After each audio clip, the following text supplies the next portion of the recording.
ญชาการทหารพัฒนาเทิดทูนชาติศาสตร์กษัตริย์ต้องรักษาบำบัดทุกข์บำรุงสุขเพื่อปวงประชาร่วมกันพัฒนาเพื่อชาติไทยหน่วยบัญชากา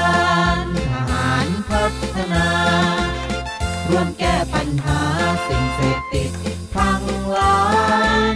ตั้งศูนย์บำบัดยาเสพติดทั่วทิศไทยเพื่อความก้าวไกล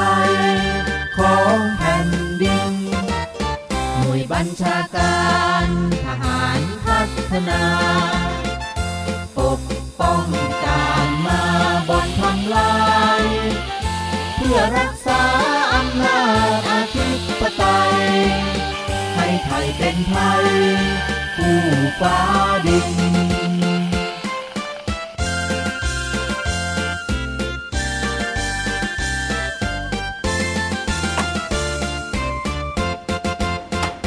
พวกเราเหล่าน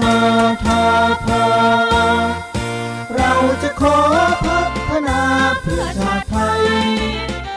สามัคคีร่วมกันเพื่อประชาชนไทยป้องกันภัยพิบัติความขัดสนทำสงครามสู้รบกับความยากจนรวมมวลชนสร้างสรรค์ความมั่นคงหน่วยบัญชาการทหารพัฒนารักชาติชาวประชากว่าสิ่งใดสร้าง8 แผนกำหนดเป็นนโยบายพวกเราภูมิใจร่วมกันพัฒนา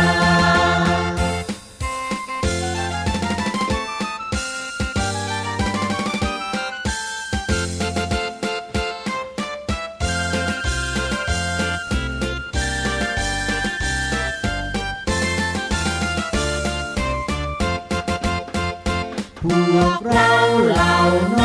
ทพ.เราจะขอพัฒนาเพื่อชาติไทยสามัคคีร่วมกัน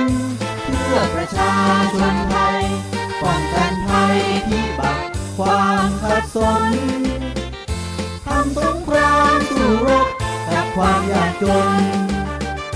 รวมมวลชนสร้างสรรค์ความมั่นคง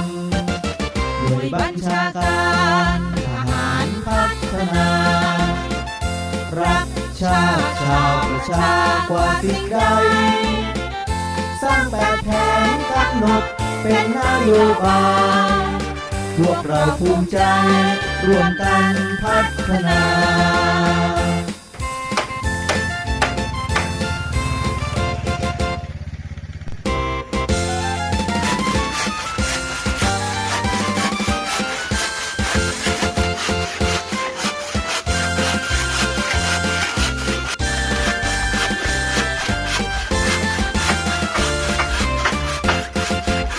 หน่วยบัญชาการทหารพัฒนาเทิดทูนชาติศาสตร์กษัตริย์ต้องรักษาบำบัดทุกข์บำรุงสุขเพื่อปวงประชาร่วมกันพัฒนาเพื่อชาติไทยหน่วยบัญชาการทหารพัฒนาร่วมแก้ปัญหาสิ่งเสพติดทั้งหลายตั้งศูนย์บำบัดยาเสพติดทั่วทิศไทยเพื่อความก้าว